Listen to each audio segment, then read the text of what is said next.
Assalamualaikum teman-teman. Pada minggu ke-6 ini masih berlanjut mengamati pertumbuhan tanaman kacang hijau serta mengidentifikasi apakah ada kehadiran OPT pada tanaman tersebut. Nah, pada minggu ke-6 di hari ke-1 sampai hari ke-6 ini saya sedang melakukan pengamatan apakah ada kehadiran OPT yang menyerang tanaman kacang hijau. Setelah melakukan pengamatan, ternyata saya menemukan adanya kehadiran OPT.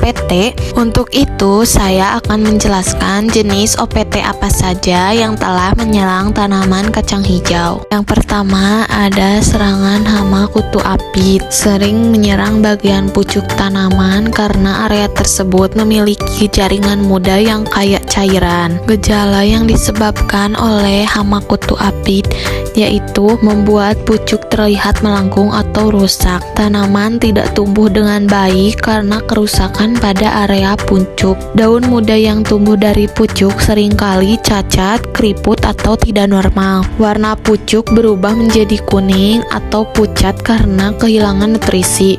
Serangga ini biasanya berkumpul di pucuk dan bawah daun muda. Cara pengendaliannya yaitu dengan memangkas pucuk yang sudah parah untuk mencegah penyebaran kutu. Jaga keseimbangan pemupukan agar tanaman tetap sehat, sekaligus mencegah pertumbuhan tunas muda yang berlebihan yang dapat menarik kutu apit. Kedua, ada hama belalang dapat menjadi ancaman serius bagi tanaman kacang hijau. Belalang memakan daun kacang hijau sehingga daun akan berlubang dan berbintik. Tanaman yang diserang belalang biasanya menunjukkan pertumbuhan yang lambat atau terhambat karena bagian daun yang hilang mengurangi kemampuan fotosintesis tanaman. Belalang juga menyerang pucuk tanaman mengakibatkan batang tanaman menjadi ringkih dan pertumbuhan terhambat. Adapun cara pengendaliannya yaitu mengecek tanaman secara rutin dan tangkap belalang secara manual,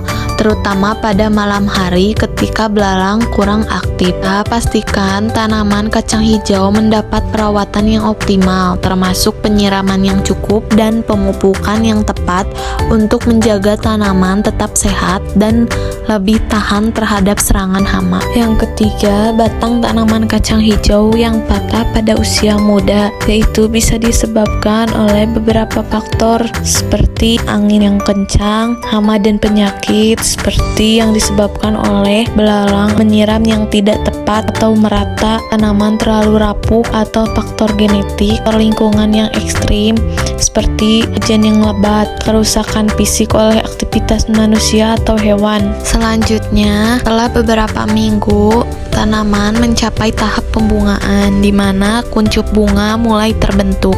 Bunga-bunga mekar dan penyerbukan terjadi melalui angin, serangga, atau penyerbukan sendiri. Bunga yang sudah diserbuki kemudian layu dan polong mulai terbentuk. Polong ini mengandung biji-biji kacang hijau yang akan terus berkembang hingga matang. Oke,